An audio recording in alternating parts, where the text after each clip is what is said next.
Olá, hoje estamos aqui com a professora Simone Pereira da Silva e hoje a gente veio fazer algumas perguntas para ela sobre o mestrado que ela fez com o tema Os Sentidos da Festa, Ressignificação Simbólica dos Brincantes do Reisado de Congo, em Barbalha, Ceará, entre 1960 a 1970. Bom, professora, como surgiu a ideia da pesquisa? Bom, a ideia da pesquisa surgiu a partir do projeto que eu fiz parte, né, projeto Cariri, que era do IFAM, que tinha como a finalidade de patrimonializar a festa de Santo Antônio de Barbalha. E a partir do trabalho dedicado com os entrevistados, os mestres da cultura de lá, os brincantes do reisado, fazem parte de todos os integrantes, né, do reisado de Congo, né, foi que eu percebi que existia uma ligação, né, profunda sobre, digamos assim, o surgimento e mesmo a execução da prática com as cortes africanas, né, com essa releitura, por isso que eu coloco ressignificação, com esses novos significados que são criados a partir dessa cultura, né, que eles acabam absorvendo, mesmo algumas vezes não percebendo, né, de práticas extremamente antigas, né, do século, que remete ao século XV, que remete ao século XIV, né, mas sobretudo aqui no Brasil, que foi fortalecido no século XIX, com os reis de Congo, que integravam as irmandades do Rosário,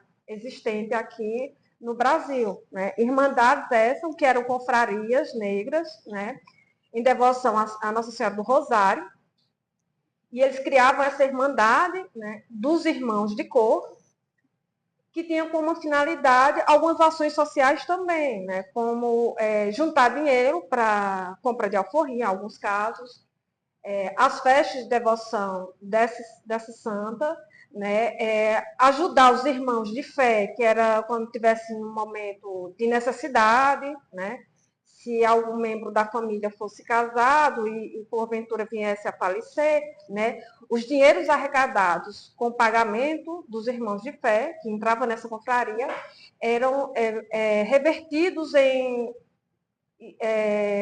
pagamentos, né, tanto da missa como do enterro e das missas em prol da alma do morto, mas também, em alguns casos, cestas básicas para a família. Né? Então, assim, essa irmandade existiu aqui na região, como em todo o Brasil, né? Era somente composta por negros, né? Alguns escravos, outros forros, né? E alguns livres, mas tinham que ser de cor. E aqui em Barbalha existiu também no século XIX, como existiu aqui no Crato, e consta que existiu no Juazeiro, só que no Juazeiro não foi encontrada documentação. Apenas foi encontrada documentação do livro da Irmandade em Barbalha, que inclusive tem ainda um livro contendo todos os gastos da Irmandade do século XIX, né, um livro, um tomo, né, mais ou menos dessa espessura, né, que vem detalhando quanto eles gastavam, né, e quem às vezes gastava para enterro, para as cerimônias em si. Né. E também consta um livro do Paulo Eupídio, né, chamado no Crato Meu Tempo, que era um intelectual aqui do Crato, que ele faz um relato sobre o desfile dessas cortes dos reis congos, né, aqui no Crato, falando que à frente vinha... Eu até trouxe um pequeno trecho aqui que fala essa questão da participação, né, deles. Né? Que ele vai contar como era aqui. Se me permite ler rapidamente. Claro. Ao pé da calçada de uma das principais famílias, vê duas cadeiras juntas. Em cima, toda a mobília está ocupada pelas pessoas da casa e inúmeros convidados. Na rua, o povo se aglomerava. Aproximava-se o momento esperado com impaciência. Ouve-se ao longo, em coro de vozes grossas e finas: ó, pretinhas do Congo, para onde vão? Vamos ver o rosário para festejar. Né?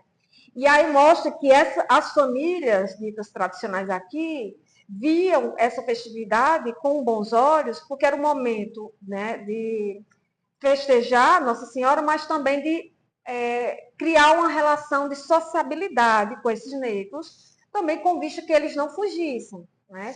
Então, assim, era uma ação que para eles era um momento de, digamos assim, sair da rotina, não como fuga, né, dessa vida sofrida que eles estavam, né, vivenciando, mas por outro lado, tinha essa questão de ser uma estratégia, né, que a gente dá para perceber, uma estratégia das famílias, né, de manter eles no posto deles, né, no caso, no posto de escravizado, se é que eu posso chamar o termo de posto, né, mas na condição de escravizado, né.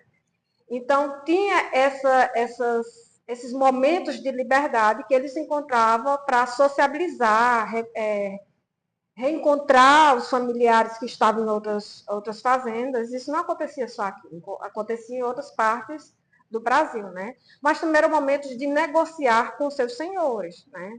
Negociar, em alguns casos, alforria, né? Porque eles, naquele momento, eram vistos como reis e rainhas, né? Porque tinha a eleição dentro da Irmandade do rei e da rainha. Então, era um momento que os nobres, digamos assim, os senhores os feudais, os senhores donos de escravos, né, eles concediam roupas, colares, né, peças do uso deles, para que se fizesse essa festa, né? Então, fazia uma festa extremamente rica, em alguns casos. Quanto maior, melhor a sociedade em termos de poder econômico, maior a festa, né? Então, tinha essa organização, né, que essas confrarias organizavam. Então, esse legado das Irmandades do Rosário foi repassado para, digamos assim, para originar os reis de Congo. Na pesquisa, eu percebi que tinha uma relação bem evidente, né, porque quando os africanos vieram para o Brasil, né, e, de certa forma, eles foram obrigados, né, a serem convertidos em alguns casos, eles viram algumas possibilidades de darem continuidade a algumas práticas, né, e fazer homenagem aos seus antigos reis dentro de algumas cerimônias aqui no Brasil. Né? Como eu tinha falado antes, essa questão dos reis de Congo foi uma dessas possibilidades que eles encontraram. Por quê? Alguns escravos, né, que vieram para o Brasil também eram reis e rainhas no seu território. Né? E quando vieram, né, os seus súditos resolveram fazer essa cerimônia, e aí utilizaram essa questão de Nossa Senhora do Rosário para homenageá-la, mas também tinha essa intencionalidade de homenagear suas antigas cortes africanas. Né? Por isso que eu percebi que existia muito essa questão da ligação com as cortes africanas, né? Como é estruturado o rei, a rainha, no caso a princesa, os embaixadores. Então, eles seguem, quando eles fazem um cortejo nas ruas, ou mesmo dentro da igreja, eles seguem em formato de corte. Né? Tem todo uma corte que acompanha ele nessas cerimônias, né? Então, e tem um personagem, né, dois personagens que também são peculiares dentro dessa festividade, né, dessa manifestação cultural, que é o Mateu e a Catarina, né, eles pintam o rosto de preto para dizer, olha, nós somos, né, negros, fazemos parte dessa manifestação, mas nós temos, para alguns eles são tipo um bobo da corte, mas na verdade eles figuram como aqueles que usam da liberdade, né, para criticar o sistema. Então, muitas vezes eles usam do deboche, né, da risada, né, das brincadeiras, para contrariar o sistema, para brigar ou para criticar ou para soltar piadas, digamos assim, debochar daqueles que maltrataram. Mas ninguém leva a mal porque eles figuram como uma espécie de bobo da corte. Né?